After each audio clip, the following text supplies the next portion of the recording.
All right, just a second. It should come up in a second that we're recording. Last discussion. Yep, group 2, discussion 2. My name is Jennifer Maloney. I'm Rusty Waters. And I'm Kelly Gordon. And we are going to start off with money and media, which was chapter 11. And then we also went into chapter 12 for section 4. The chapter kind of starts off talking about, on page 354, it says the economic stakes have never been higher as they are today for athletes. And it really kind of starts talking about how our athletes are they're evaluated based on their entertainment value and their physical skills. So I just thought that was really interesting because it starts off by saying their entertainment value.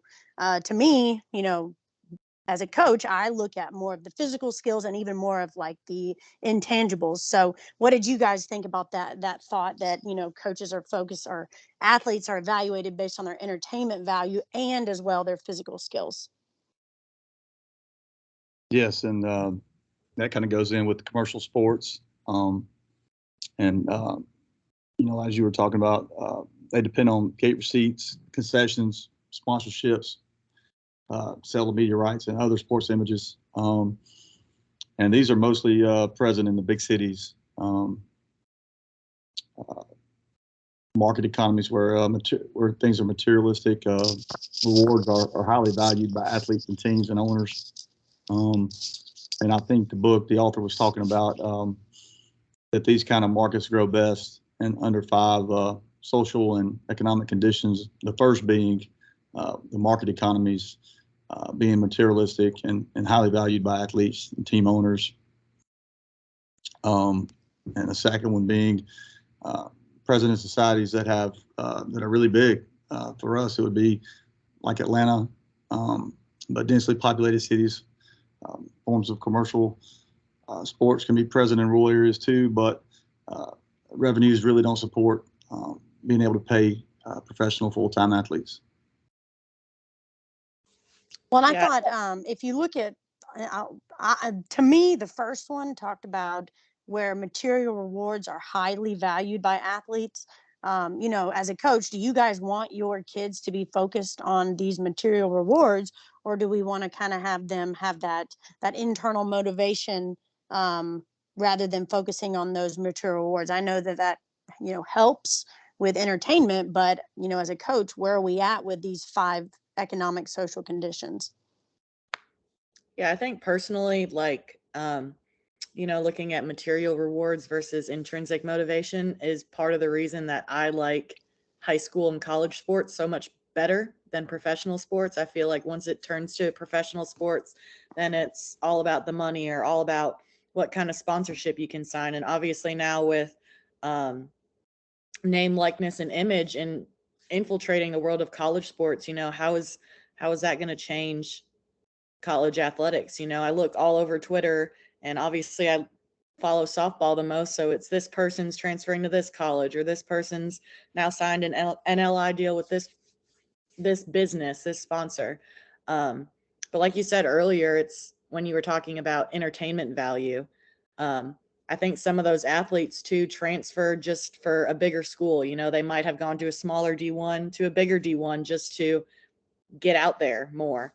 And I think, watching college softball, there are a couple of athletes that have that entertainment value. Last year in the World Series, Odyssey Alexander from James Madison, James Madison's completely an underdog. Nobody's paying attention. All of a sudden they're playing in the College World Series. They've got this electric pitcher that's laying it all out on the line. And I think that definitely boosts the entertainment value and gets more people interested in watching the sport. And I think that even goes into some of those rural cities. You get some of those kids in those cities that are not in the big city actually watching the sport, so it gets them into watching it and then maybe even eventually getting into playing it. And I think that was one of the most interesting what do they call them? The most interesting economic conditions. And I know I was talking about commercial sports, but like when we bring it down to the high school or recreational level, like moving from Valdosta to Flowery Branch, Cumming area, Valdosta is super rural. It's a one county high school. And you can definitely see a difference in like the facilities that they have available, the number of travel ball teams that kids can play for, the opportunities they have to take private lessons or, play for certain clubs, and then just the kids' economic status, in Valdosta, while their skill level might not have been per se different, these kids seem to have more loyalty because that's their way out of Valdosta. Whereas here up in Atlanta, their parents might have more money, and so they're not worried about going to college or playing college just to be able to get a college education. They're knowing that their parents can pay for them to go to college, so it's really their choice. How do you guys feel about, the rural areas, those teams versus the Metro Atlanta? And I think what the author was trying to say too was that sports can flourish other places, but you're just not going to have a full-time professional athlete or a full-time professional team. So you can have high school, college, but the Braves are not going to be in Valdosta. You know what I'm saying? It just doesn't support the large amounts of capital that's needed to maintain the stadiums and the arenas or whatever. I think. As you keep going through the text, it's kind of sad the way that athletics have shifted, but it talks about on page 356, 357, the quest, like the general quest for excitement and the easy access to media. I mean, how do you guys feel that, athletes and coaches always pushing for and focusing on excitement has impacted you as a coach, and then even as your players, because it's not about playing the game, it's the excitement of the home runs, the great throws, the great catches, all of that, and then also the easy access to media that our kids have today that they didn't have before. So what do you guys, how has that impacted you and your players? The media definitely is pushing that agenda, so they can profit from it and draw more interest. And as a coach, you're trying to teach, life skills more or less than just, all those big things. What do you think, Kelly? Yeah, I think especially with like social media and watching what athletes post, they're always posting their highlights. It's always seems to be talking about me, not really what my team did. Well, yeah, I hit 2 home runs, but I didn't mention that I made 3 errors or whatever it might be. And I think sometimes like personal social medias and the whole recruitment process online kind of takes away from team sports being team sports. Well, and I think, as coaches, we focus on, and I want to say the boring fundamentals, the boring skills that they need. And when it's all about, I got to hit the home run, or I have to have, the touchdown pass, there is no more, hey, we stole a base. Hey, we got a bunt down. Like the little things, like the boring ideas are kind of no longer pushed. And as a coach, because my kids always want the excitement and all of that, and they want it to be on social media, the way that I have to coach is a little bit different, because you know what? They're going to go on their phones and they're going to look at a drill, an idea, a swing, and they want theirs to be exactly like that. Whereas, what I'm telling them is not always exactly what they want to hear, or it's going to match what they find on some Instagram post. Yeah, I think that's really interesting that you pointed that out. Like the big thing in softball and baseball is game changer, and like kids are always looking up their game changer stats. And like when we played, like I didn't know what my batting average was. I didn't really care what my batting average was because it would take too long to calculate to go back through the book. But I definitely agree with what you're saying. Somebody gets up there and they get the sacrifice bunt sign and they're just like rolling their eyes, whatever it might be, or they get the take sign when it's 3-0 and they wanted to hit a home run or whatever it might be. But it definitely changes the way that the kids look at the sport. And then ultimately it changes, like you said, how we have to coach. Yeah. And, kind of getting away from the athletes and going more toward kind of a spectator deal with media. The media they're really good at what they do. And it's kind of like a soap opera in a sense. And I think the author even kind of alluded to that. But they're switching camera angles. They've got a beautiful sideline announcer to engage men. They've got, they're drawing these storylines up, and it's good versus evil a lot of times. And they're just drawing all this attention and focus. And they've got these former players that are in the booth that are giving great play-by-play. They're analyzing strategy, and it's just they're drawing the audience in, and it's all about money, right? But yeah, because I mean, it's no longer about the athletes at that point. It's about how much money I can make and how many spectators I can get to watch. And that goes back into, for us as coaches, we kind of gave the author's opinions there. You really have to be careful of letting third-party people come into your program that are not, that don't have the knowledge that they need to have to talk to your kids about things. They're pushing other stuff that doesn't really need to be pushed. What are y'all's thoughts? Well, I mean, and the text talks about, how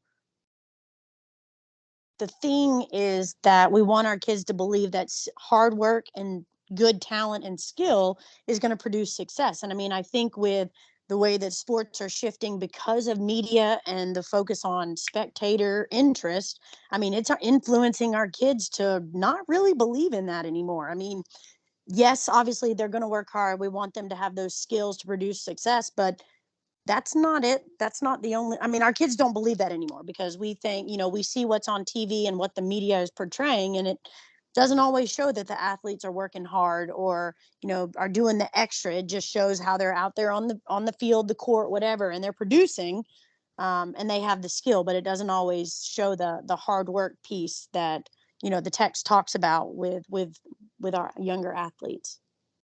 Yeah, I think that kind of goes back to like the point of entertainment value. They're showcasing some athletes that might be entertaining, but might be entertaining for the wrong reasons because they get into fights, because they, I don't know, or like showboaty, they bat flip, whatever it might be. And it doesn't really show those, like you said, those hardworking, hard-nosed athletes that we want our kids to look up to. It's more of and not saying the ones that are in the spotlight don't deserve the spotlight, but it's usually nowadays more of the showy athletes versus the hardworking ones. Well, I think that kind of transitions into like later in I think it's like the next section or something in the text where they talk about branding. Like everything that these kids do, whether it's professional, college, whatever, I mean, it's all about branding. And I know, Kelly, you mentioned the NIL stuff. I mean, again, with branding, it's all about money. So, I mean, how has the influence of sports and athlete branding affected, the community and the sports world and even our kids that we coach in general? Guys have any idea about how branding has affected, sports and how our kids act or work or anything like that? Yeah, I mean, like I said earlier, I think, you know, now that it's infiltrated college a little bit, that it seems like college athletics are becoming more about the money, like professional athletics were. Um, they're like in more so in basketball or football, kids would play 1 or 2 years in college and then go off to the NFL because they could make money. And now I'm interested to see, now that they can make money in college, are they going to play all 4 years? Are they going to stay all 4 years? Or how is that kind of going to change the outlook of sports? But I think, just kids nowadays with all the media and stuff, they just are so obsessed with brands. They want Nike this, Nike that. They need the best bat or the best new glove, with which what they might have is perfectly fine, but they just want bigger and better. And they always think like the grass is greener on the other side, which it might not always be. Well, I think they also see the athletes that are branding and using whatever, the commercial is. And so they think, oh, well, if they have it, then I have to have it.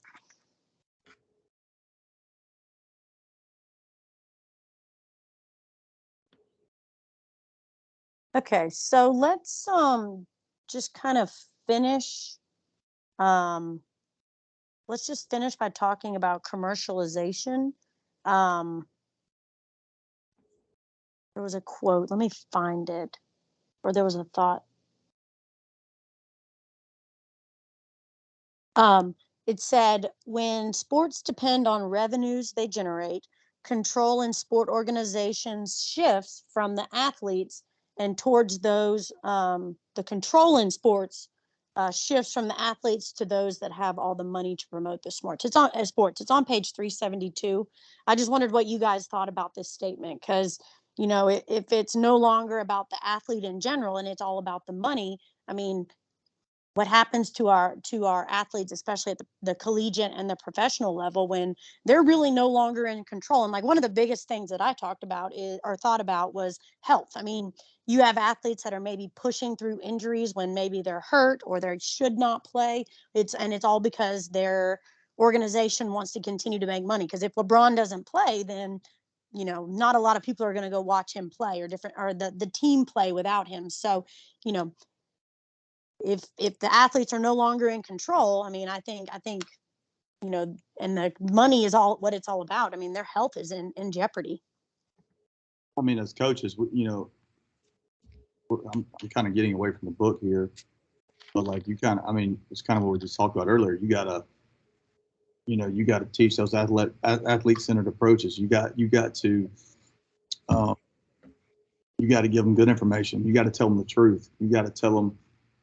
You got to have those core values. You got to talk about those core values. You got to talk about respect. You got to tell them, okay, guys, this is what percentage of players play here. This is percentage of players that play pro ball. This is a percentage of players that play in the major leagues, because there is a ton of different levels of professional sports. I mean, a lot of people get drafted and whatnot.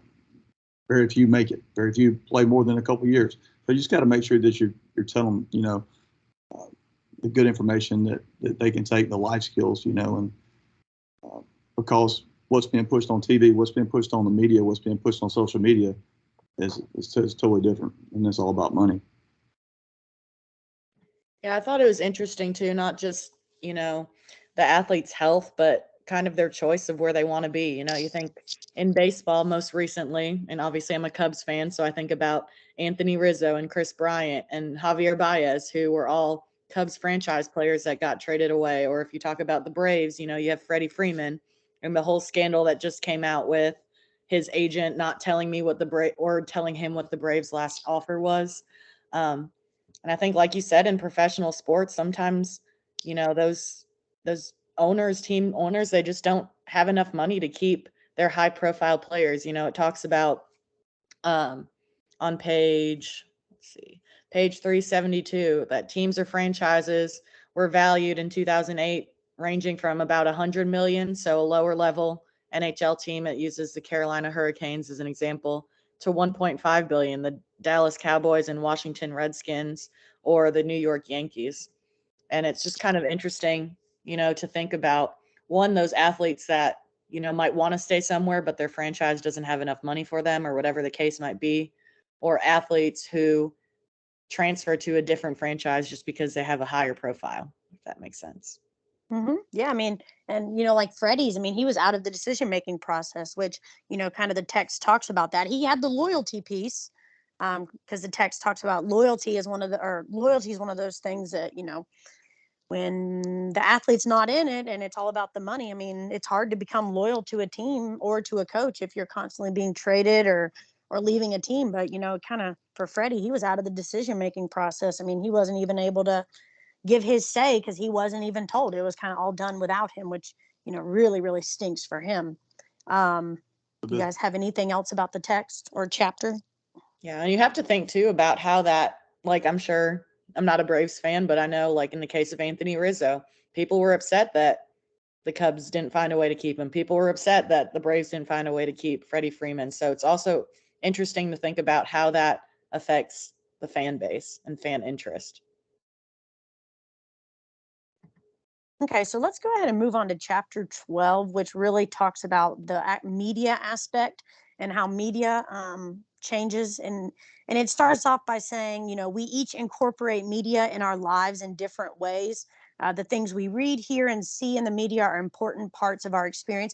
So, I mean, like, what kind of types of media do you guys use, on the regular, or where you get the most of your information? Maybe you use with your sports teams.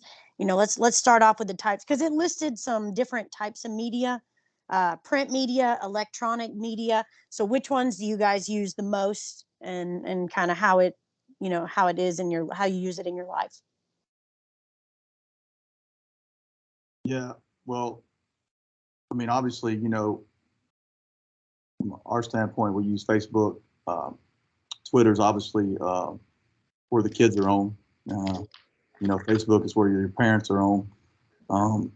Some kids are on Facebook. I'm noticing that Instagram is kind of not being a main source, but still a source of posting stuff and getting some material out there. But and it's kind of cool how all these chapters kind of go in together, though, and they're really all this just flows right in together. Again, it's all about power and control, and that's what the author was talking about in this chapter. And he was talking about nations where media is privately owned. The main goal is to make money. They're distributing content solely on beliefs of putting people in power and influence in the audience. And you were talking about internet and social media. It's one thing in professional sports, commercialized sports, and it's another thing in high school sports. But like you said, these kids are watching these videos. They're watching these guys and how they talk and what they're saying, what they're putting out there, what they're doing. And that goes back to coaches got to be able to adapt to the ever-changing fads that are shaping today's younger generation. Yeah, I think some of those media outlets you talked about earlier, mostly like the print media, is kind of becoming obsolete. When we were kids, it was you had arrived if you were in the newspaper. Your mom, your grandpa, your aunt, everybody went to the gas station, bought the newspaper. You had 12 copies of the same article, and now it's all about who gets featured on the Twitter post, who gets tagged by the newspaper reporter. And obviously there are benefits to both. Obviously, television still is a big way to keep up with professional sports, college sports, not as much high school sports, but the other two, the radio. But I think social media has kind of picked up the pace of us being able to get information. So a newspaper reporter can go to one region game and still keep up with all the other region games that are going on and tweet about it or whatever it might be and get that information out quickly. So that definitely is a pro of the media. A con of the media is that there's, unlimited access to who can post what they can post. So you can get all this information, but the information might not always be factual. Well, I say one of the other cons would be of social media and the immediate access we have. I mean, and we kind of already alluded to it a little bit, but they set the narrative. I mean, anybody can post anything at any time, but they may not have all the facts completely straight about a certain incident, but they're going to post things out there, and everybody's going to read it immediately, and they're automatically going to jump on that bandwagon. And that's kind of the narrative that's been set. And they have a great influence, and they're like you said, it's all about making money, but they are going to be able to set that narrative and set that up for how everybody kind of reacts to a different, to that situation. And that can be a really good thing, but sometimes it can be a bad thing because we're not willing to wait to hear all the facts before we put that out there and read about it and immediately start talking about it. Well, and also, your corporations and your big time groups, interest groups, they're the ones that are controlling online access and content. So if you're not saying something that kind of goes along with their beliefs, they have the right to block it, and like you were saying, the narrative, what narrative they want shown. And I've seen a couple people who've been blocked on Twitter, but like more or less, it happens a lot on Facebook. But they're the ones that are controlling the narrative, right? Those big corporations, and that's according to the author in the book. But and it also talked about nations where the media or mass media is controlled by the state. You know, it was talking about their main goal is to influence cultural values and social organization and to provide service. So well, they also, I'm sorry, go ahead. No, you get it. I was done. Sorry. Well, and they also, you know, they kind of talked about different groups of people that are either kind of not abandoned in the media, but also maybe pushed to the side. And in the text, it kind of talked about gender a good amount. You know, like you said, they may put the pretty, uh, you know, female sideline reporter out there instead of the male, or, you know, they talked in the text about, you know, homosexuality, and how that's kind of put in the limelight. I know it's changing. I know times are changing, but the text talked about homosexuality, race, ethnicity, gender. They tried to put the ideology out there, and then they also, as you know, reporters or people in the media, they try to stay away from some of those stereotypes. I mean, I think we, you know, have you guys, I know we've seen this, especially for female women athletes with Title IX and all this going on. I mean, have you guys seen a shift in the change of, you know, maybe some of the things that are being pushed in the media versus some of the things that are kind of being put in the limelight or being hidden? Yeah, I think before, you know, like you said, talking about race and homosexuality and all that kind of stuff, people used to just keep quiet about it. It was never at the forefront of the media's attention. And now I feel like in every big story, there's always got to be, you know, something about race, something about homosexuality. Everybody's always got a sob story. You know what I mean? It's just, it's like, it's shifted from not talking about those things to almost being too much, and everything is about that, it seems, or everything relates back to it. Yeah. To keep going here, the author also was talking about when people use mass media to challenge dominant ideologies, like you were talking about, they're going to encounter difficulties. And this kind of goes in with that. It was the book was talking about the ESPN and the NFL, and also it was PBS with the Frontline program. The Frontline program was trying to they were trying to run a program on concussions. Well, obviously,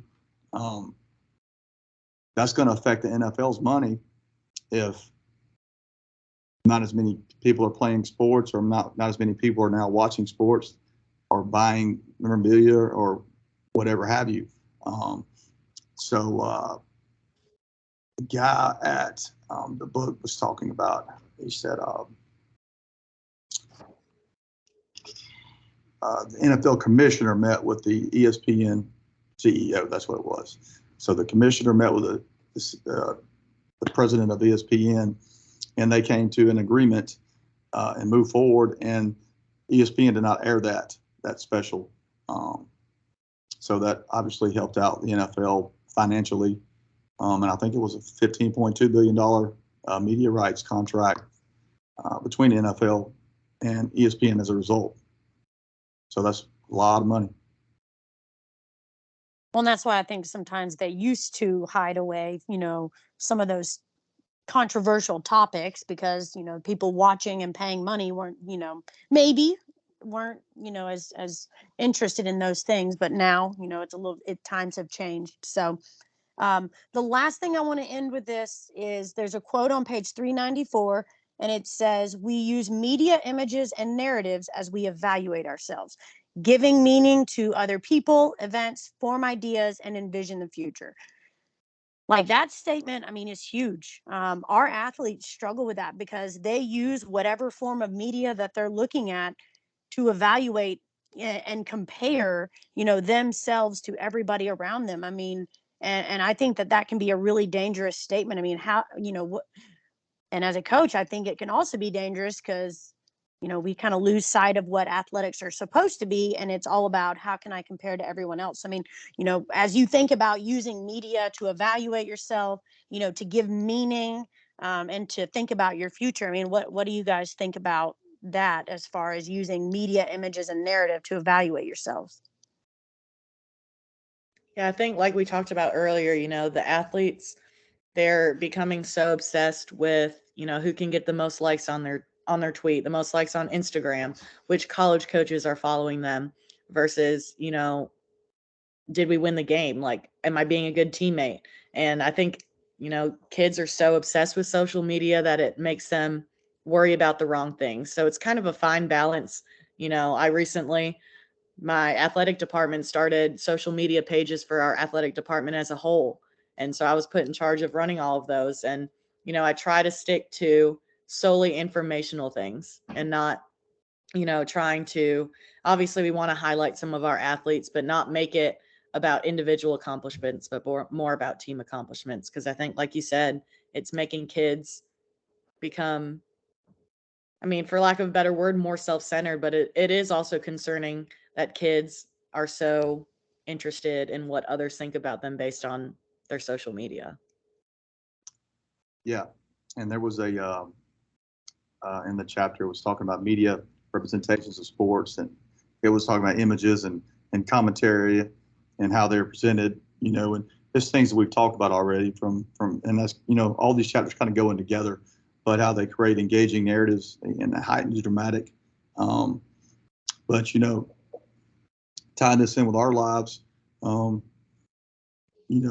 we want the kids to know the truth, and we want kids to have all these skills with them. Well, then they go to, we had a kid that's at Florida State now. And the first thing he does, he starts posting out there. He wants to get his Instagram followers up. Why is that? Because it's NIL, right? The more followers you got, the more money he's going to make, right? So the more people come on board and offering money, and it's it's obviously all into money, but and the game has changed, and right now there's no cap on it. There's zero cap on the money that can be spent, and I think that's a big red flag in the NIL deal. But it's all about the media. It's all about drawing these soap opera type deals and making it juicy for the audience, and it's all about money. I agree. Okay, let's go ahead and go on to chapter 14. To me, this chapter, I'm not going to spend a ton of time because we're already 45 minutes into this. But chapter 14 really talked about why do we need sports, interscholastic sports at all levels. And there was just claims for and claims against. Obviously we're all high school coaches, so we totally get the claims for. And as you look at that chart, table 14.1 on page 472, there's a lot of good claims for athletics. And then, I can kind of see some of the claims against and how they would, they do make sense, but, obviously you guys are all claims for, but how do you guys feel, the importance of athletics for our high school kids is? I think obviously like you said, we're definitely for high school athletics, but I also see, the claims against, they distract students from academic activities. And I think as a coach, that's sometimes really hard for us to remember. For example, I have a player that is not the best in the classroom, and she's gotten in some trouble in the classroom. And at what point it's hard for a coach to kind of decide, is you being a part of softball, or is you being a part of basketball, or whatever sport it might be, is that taking away from your education? And sometimes, I've had to use it as a consequence. If you don't get your grades up, or if you don't start acting right, like, you're not going to be a part of the program. So I think, while at times it can distract them, it can also motivate some of those students that might be problem students. This is a reason why I'm going to act right in the classroom. This is a reason why I'm going to find a way to pass 5 classes in order to play. Interscholastic sports are very important in most schools, and in the lives of athletes that we deal with. The issue in sports is it's not the only influential avenue that are in the kids' lives. It's the one that's in our lives, but it's not the only one that can be in their life. Like you were talking about, the book was talking about claims for and claims against. And it also was talking about proven systematic methods. They just haven't been proven for all the claims for. And when I read that, the first thing I thought about was the whole time, you know, in school or from other coaches, benefits to physical activity, right? And to me, it goes right into the claim for, you know, where, you know, physical activity gives you energy. You sleep better at night, improves your self-esteem. You know, it strengthens your heart. It can improve your grades because you're more alert in the classroom. Reduces stress, reduces type 2 diabetes, reduces heart disease, reduces cholesterol, high blood pressure. It controls your weight. But all these are benefits, right, of physical activity, something that I've been taught by other coaches. But to me, that goes hand in hand with the claims for that the author's talking about in sports. The benefits were just there were physical activity. And it was talking about, you know, the author was saying that there needs to be systematic evidence describing these positives. Right now, there's just not this systematic, there's a lack of it, of evidence that proves it. I mean, and for, you know, for some of my kids that I coach, I mean, it talked about college interest, attending school, things like that. But like for me, I have some kids that would not go to college. And I'm not saying college is the only way, but I have some kids that would not go on to college to set them up for, you know, career and future success if it weren't for athletics and sports. And I mean, I think that that's huge for several kids and a lot of our kids, um, just to be able to have that idea that, hey, you know what? Otherwise, I would not be able to make this dream of going to college happen because I just probably wouldn't have the grades, probably might have dropped out.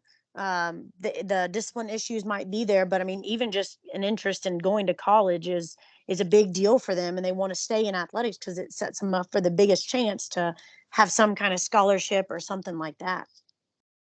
Well, I thought, and this was kind of in the last chapter too, but like you said, giving the most kids opportunities, you know, to learn life lessons, to play sports, and to hopefully attend college.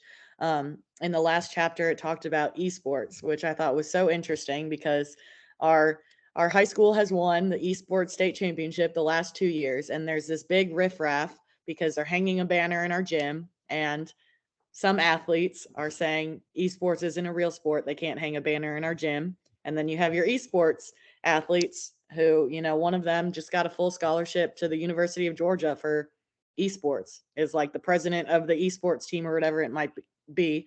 Um, and obviously, I'm right in the middle of it. So it's kind of hard for me to voice my opinion to these kids. But how do you guys feel about, you know, virtual sports and esports and, you know, yes, it's an opportunity for other kids, but does that really get clumped in with athletics? That's a difficult one. I think it's very hard because we see what our athletes have to go through physically, mentally, emotionally, like all of that. And then esports is just, I think it's just a whole different animal, because the requirements and what you need are extremely different. So I don't know. I mean, that would be something where you'd have to say, you know, how do you really define a sport and where are we going to put that?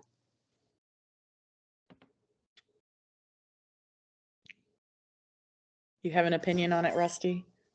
Like Well, I said, I'm the same way. I'm like, is chapter, it a sport or an activity? I'm like, I don't want to answer this. I don't want to answer that on well, camera.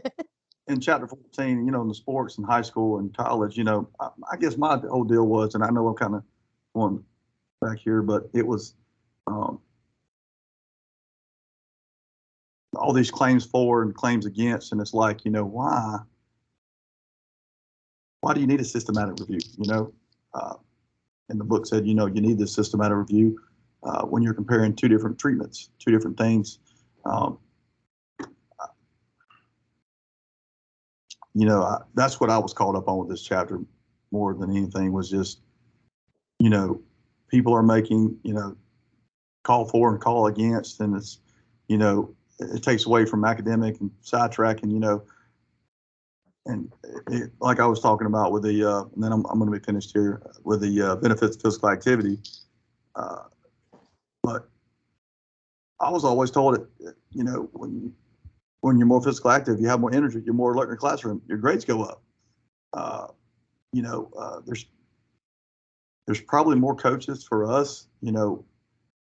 We can be a resource for a kid because if there's 15 football coaches on the staff, obviously there's over 150 football players, but we can be another resource that can talk to teachers, make sure assignments are getting done if they don't have the help at home, because the kids that are at risk usually do not have support at home like they need it. Not always, but so those are the kids that you have to help out. But kind of got off topic there. Sorry. Okay, well, so at the end of the chapter, it talks about at the college level, it talked about how different sports don't have the same experience. And it just basically talked about the sports, and it could be gender oriented, it could be, big sports, little sports, but, what do you guys, do you guys agree that not all college athletic programs or athletes have the same experience? I would definitely agree that they don't have the same experience. You know, at Valdosta State, the big sports were for the guys football and for the girls softball. So, you know, being the sport that was highlighted, I think we definitely had a different experience versus some of the other sports that might be new. Or like volleyball was a new sport in South Georgia, so they're not getting as much attention as football would or softball would or something like that. Um, but it was, I think, one of the most interesting quotes that they talked about, with college level and playing on a big time team or like a Power Five school and a one of the big sports. It talked about, the men discovered that selecting easier courses and majors was necessary if they were to meet coaches' expectations for team members. Um, and I thought that was super interesting. Then I got to thinking about it, that that's happening.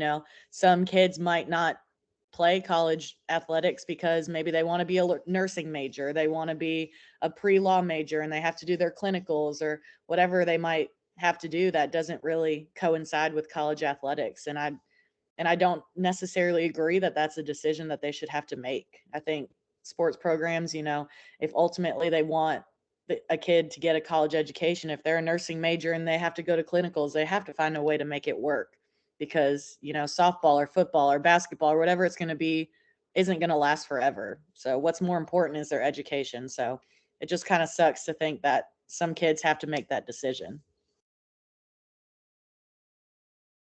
Yeah, and it's going to affect every kid differently, and they're going to respond differently. You know, our best football player might be playing because his dad is making him play, or his granddad was a big time player. He might really love to sing in the choir, which that was one of the cons it was talking about. It takes away academically or sidetracking students, or it takes away from another avenue of them doing another extracurricular activity or another program.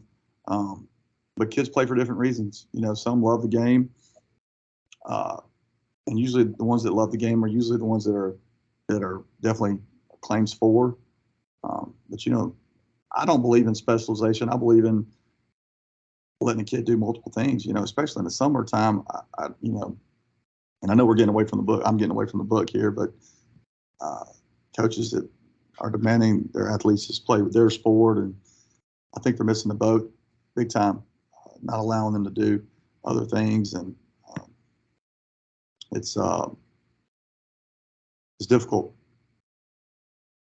Well, and I think when you think about college experiences with our kids, it's all about money. And same thing with professional sports. And, I know there's been a big stink about, the women's soccer team versus the men's, or women's basketball versus men's. It's going to come down to funding and revenue. And the text on page 484 says non-revenue producing sports, which are your ones that are not going to have as many fans, may not be able to, may not be one of the ones that's making a lot of money, are more likely to be organized so that athletes can combine sports participation with academic and social development. So, yes, there's an emphasis on that athletic, piece, but they're trying to get them to get a good education, get their development in a lot of the different areas, and then kind of move on. Whereas, your revenue producing sports like football, they're trying to get to the NFL, or the basketball, they're trying to get to NBA. So I think, you do have different athletic programs and different levels of college sports, whether it's FCS, FBS, whether it's Division 1, JUCO,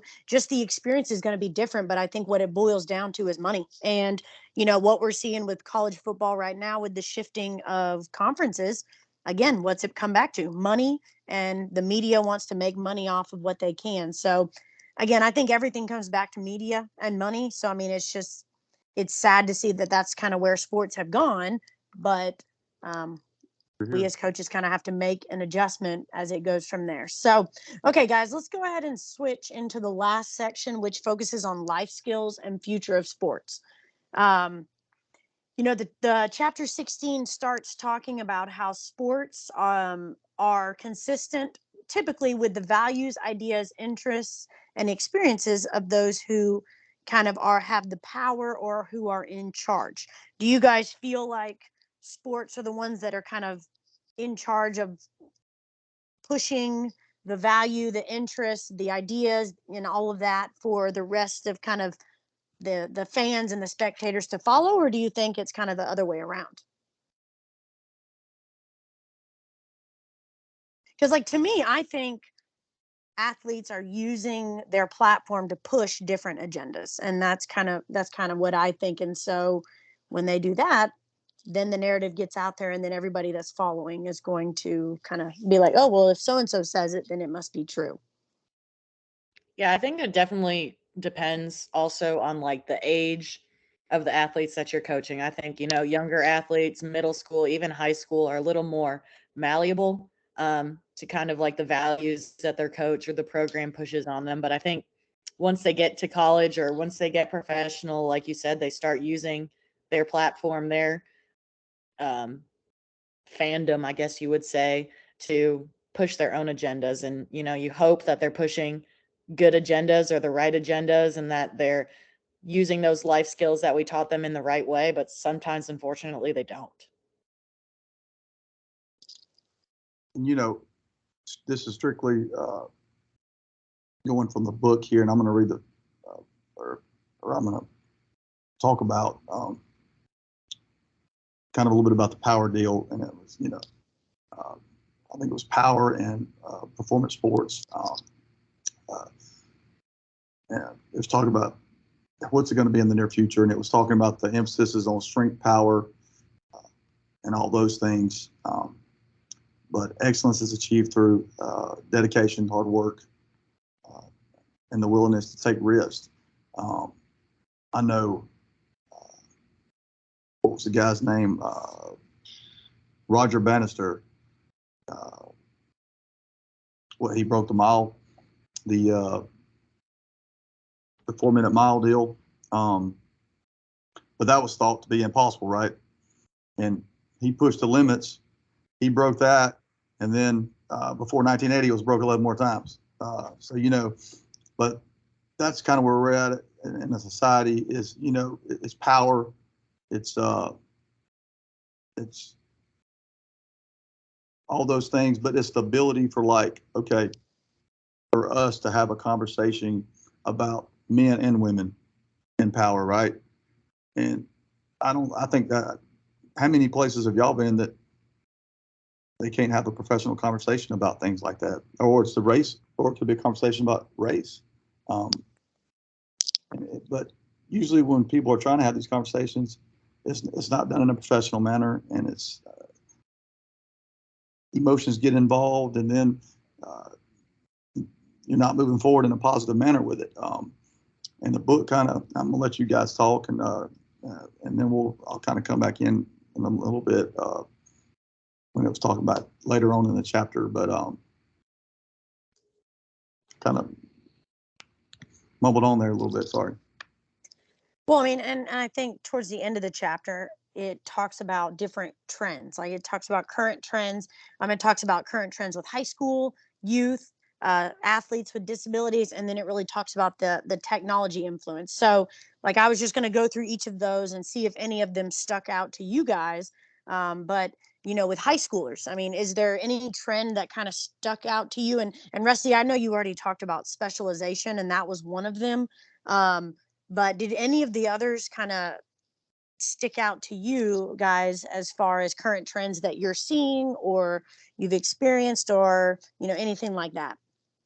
I think one that I see that sticks out to me is the one that says parents and athletes viewing high school sports as a way to obtain college scholarships and admission into the college of their choice.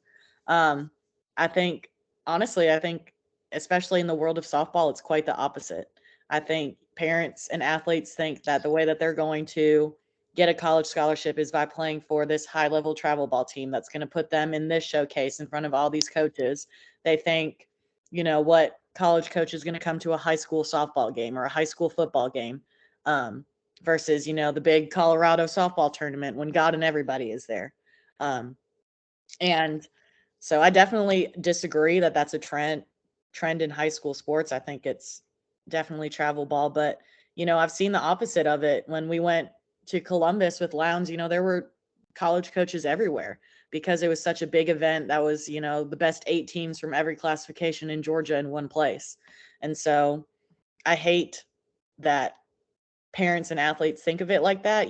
I've had an experience with one of my athletes deciding not to play high school softball over the summer because she didn't want to get hurt for travel ball. And that not only hurts, I think it hurts the athlete because she's not getting as many repetitions, but it also hurts the team that they're putting their travel ball team or other players in front of their high school team, which is the people that they grew up with. And we're in the Jennifer, you were talking about factors influencing trends, correct? Mm-hmm. Okay, these trends, and it's really helpful to understand and know these trends and what's influencing the kids. And we just kind of go in circles here with these chapters because they go together so much. But when you can understand what's influencing the kids, it kind of allows you to anticipate things, and you can kind of work ahead of some things and make decisions accordingly. We mentioned Twitter. Twitter is heavily teenage driven or young adult, adolescent driven. And it can be frustrating sometimes when you're on that because it's just, you're dealing with reading kids' information all the time, right? But I think it's good to kind of see what's out there on Twitter, because I think it allows you to anticipate some things and to kind of see what's happening. You can communicate to a kid about maybe this, let's try this instead of that. We can't just go from information that we see on Twitter. But I know the book and the author was saying that people today think of themselves as consumers and instead of citizens, and it was talking about the importance of playing sports in public areas with no fee. And I know in another book that we've had, it was talking about free play, and just the ability to have free play just for a little bit a day can mean everything for a kid, but in an organized manner. Well, I mean, I think that, for us as high school coaches, and the text says that there's an emphasis on winning. I mean, everything we do is for championships and rings and putting a banner up. And I mean, as a coach, that's high stakes for us. I mean, and at the collegiate level, same thing. I mean, if you don't win, you're out. And I think that can kind of lead into coaches and maybe even players, making some difficult or even unethical decisions because the emphasis is on winning. And if you're not winning, then you may lose a job. So, I thought those current trends, yes, I think it is good to know those trends because you can kind of think ahead, see ahead, kind of see where we're going with sports. And they do have a big factor in our athletes. And, at the youth level, I thought one of the biggest ones that it just kept saying the same thing kind of over and over again that I was getting. I mean, they're making youth sports so expensive, and it's eliminating some kids that may not be able to afford it, do not have the means to do the lessons for every single area of their sport. I mean, and that was the biggest thing that I got out of the youth sports section is it's just so expensive, and it's eliminating kids that may not be able to afford it, or even the kids that actually need sports in their lives to give them structure. And then again, that later down the road, I might be able to go to college, or I just, the pleasure one, where I just enjoy sports because it's fun. I mean, that's taken out of it because of the way that youth sports are going now. Yeah, I think that's definitely the one that stood out to me. It says just decreasing availability of opportunities for children in low income families and communities. Um, and, it makes me think of a good example. There's a Valdosta State alumni that actually played football at Valdosta State and now plays in the NFL. His name's Kenny Moore, and he plays for the Indianapolis Colts. And he's a great example of a professional athlete, using his platform for good. I'm probably biased because he's one of my friends, but he uses his platform and he comes back to the Valdosta community, which is not necessarily a wealthy community, and he puts on free camps and clinics for kids that are wanting to play football. So, you hope that professional athletes, are using their platforms like that for good, to get more kids interested in the sport, to provide more opportunities for kids that might not be able to. But like you said, it's crazy um, how much the cost is for those kids playing sports. And then, obviously Rusty talked about specialization. In the same boat. I want kids to play as many sports as they can, to learn all these different sports, but some people just can't afford it.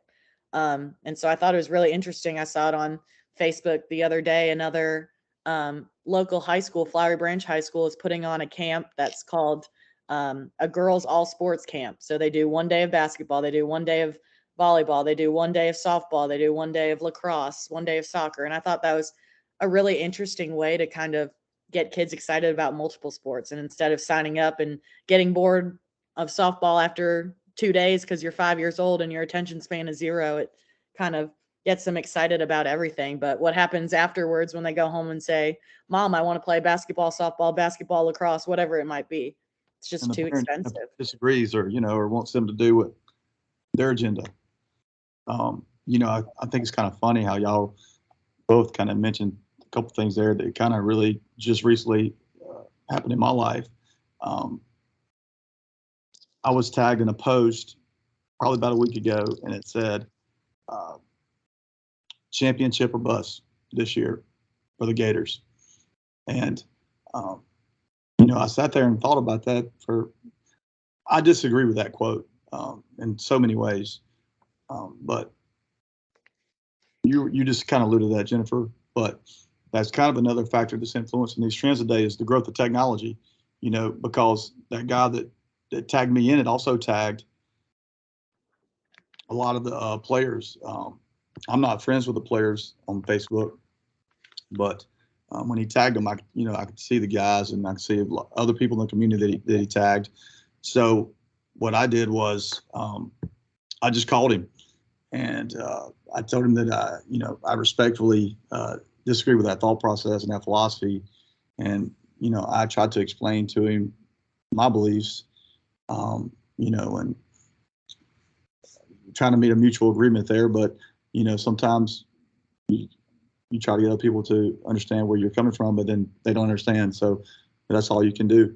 But the factors that influence technology is definitely one of those. Well, Regulate. and the text kind of goes into how new technology has been really good for students with disabilities, because they are getting new technology equipment, things like that. So they are able to increase participation for students with disabilities, get that recognition. I mean, and I know they talked about, the Paralympics, things like that. There's more programs.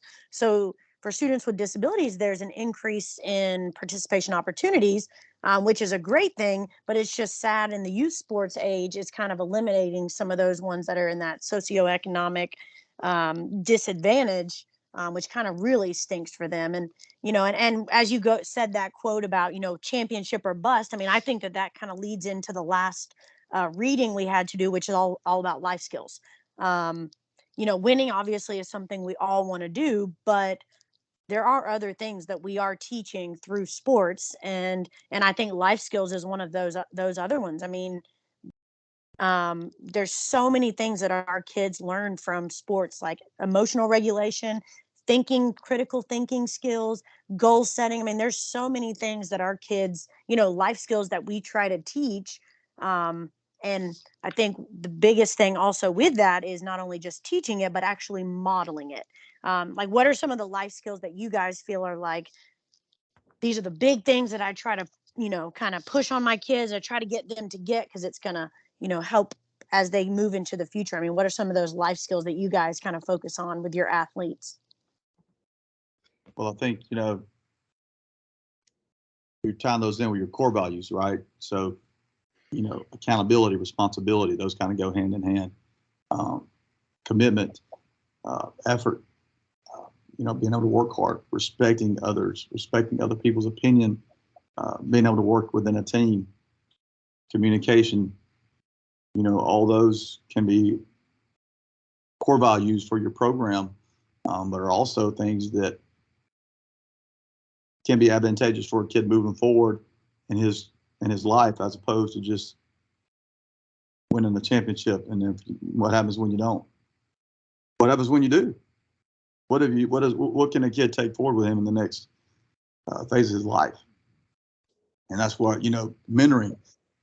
The author is talking about defining as practice of advising and guiding other people, providing wisdom, inspiration, as a result of experience. But so many people, so many third-party mentors are out here, and they're not mentoring in a positive way. They're selling these NFL dreams when the reality is a very small amount of people are going to play in the NFL, are going to play for Team USA, are going to play, at the University of Georgia. I mean, it's just,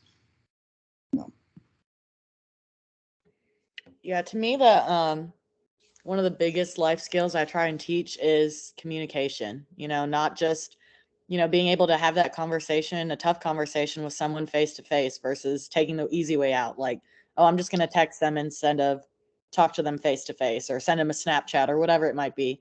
So I think communication is a huge piece. I always encourage the girls, if you're going to miss practice, I need to hear it from you, not from your parents. I don't coach your parents. We need to have that relationship with you, and you might be missing practice for something silly and you don't want to tell me because you're embarrassed. But at some point, everybody needs to know how to communicate. So not only verbally communicate, but also be a good listener. So I think communication is a huge life skill that we can teach kids through sports. And another one, and probably the one that I wouldn't say struggle with the most, but I think is hard to teach. We always say that sports teach kids leadership, but to me, it's very hard to teach leadership on its own. We can teach different aspects of leadership, but there's always that debate: are leaders made or are leaders born?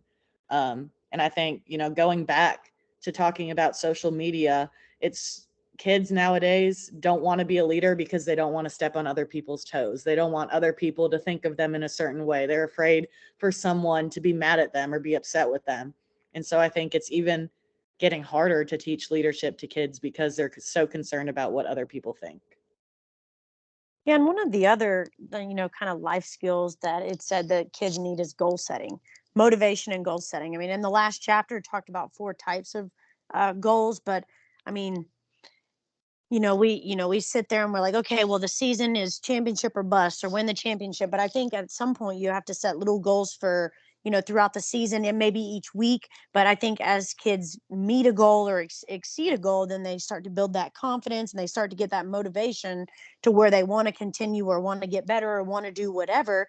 So then that inside goal, that major goal, the one that we're going to use all season, it becomes a little bit easier for them to visualize themselves actually getting there. And so I think, I agree with all of them that you said, but goal setting is another one that the text talked about. And then I also struggle with the goal setting piece, because I'll talk about it and then like 3 weeks later I forget to go back to it, and it's like, oh crap, I was supposed to do that. Oh well, it's over. And then the kids are like, wait, why do we waste our time with that? So that's kind of one of the areas that I want to continue to get better at. And that's, I think, is another life skill other than what you guys said, because I totally agree with those, that we need. Do you guys have any other life skills or anything else you want to mention about the text? well, in the text, it is really hard. And my attention was drawn toward the mentor deal. And as a head coach, you got to wear so many different hats, but you got to know who has influence on these kids. Is it somebody in the community? Is it we're talking about these third parties. Are they a positive mentor in the life? Are they a negative mentor? Are they giving good information? And to what degree can life skills be effectively taught in large scale environments? And says evidence shows that that life skills can be developed in programs that involve small numbers. And I have to agree with this. When do you include it into your everyday deals? Once a week we have character ed meetings, and where we try to draw the kids in, and we either collectively meet together or we're in position groups. Well, what happens if one coach is maybe a little bit better at getting a message across, and your other coaches are not as good. So now you're letting these other coaches have more say so than maybe another guy who could maybe do a better job. But when you separate and you work multiple groups, it's a little easier to talk to the kids, and it's easier to be more efficient. It's easier to go on to something else, as opposed to meeting in a big area, meeting room, and then dispersing from there. Making the time, what's important to your program, what's important, when being a head coach is, everybody sees the head softball coach on game day, and they see the player hit the home run and the high five and celebrations. They see a football coach or on Friday nights, and they see the limelight, but there's a lot more to it. It's every day, 365. Y'all are getting phone calls. Y'all probably get another phone call after we get done doing this meeting from somebody, a parent, a player.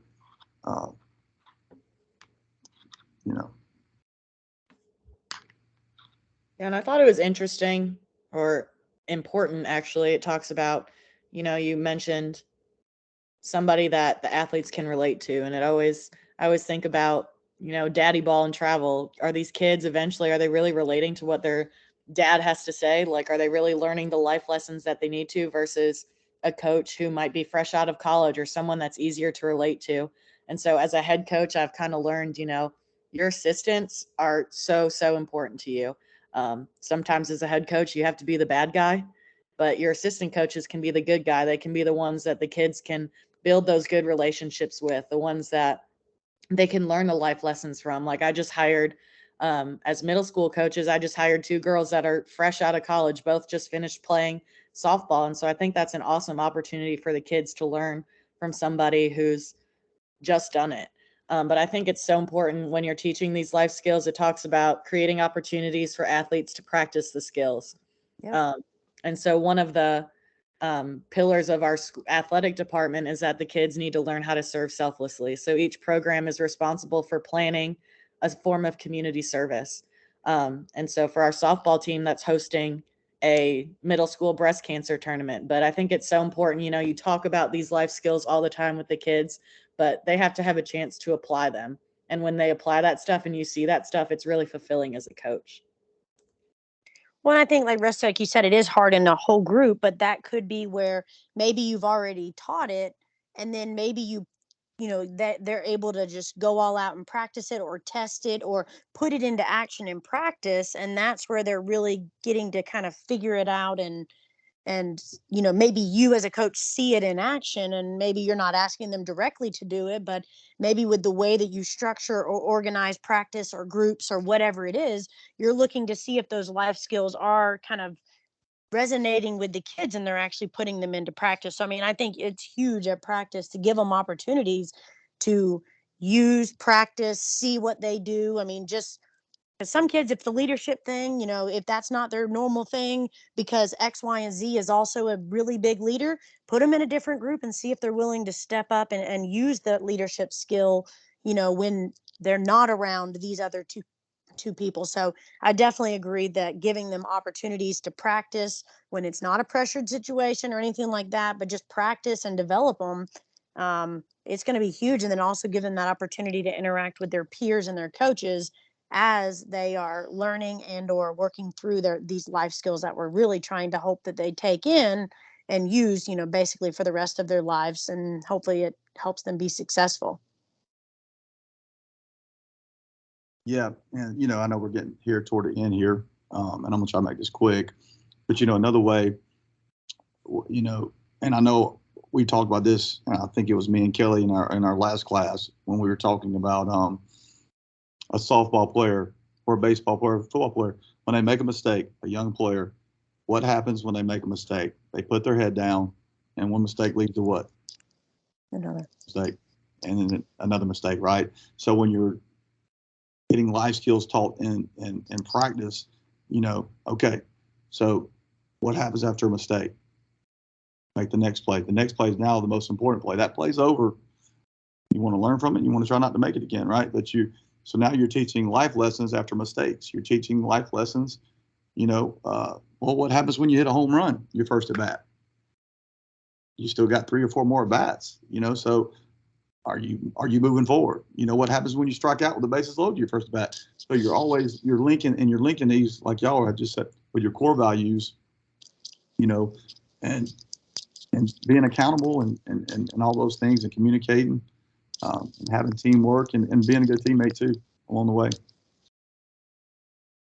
Do you guys have any last things about the chapters or that you guys want to talk about, or are we kind of good?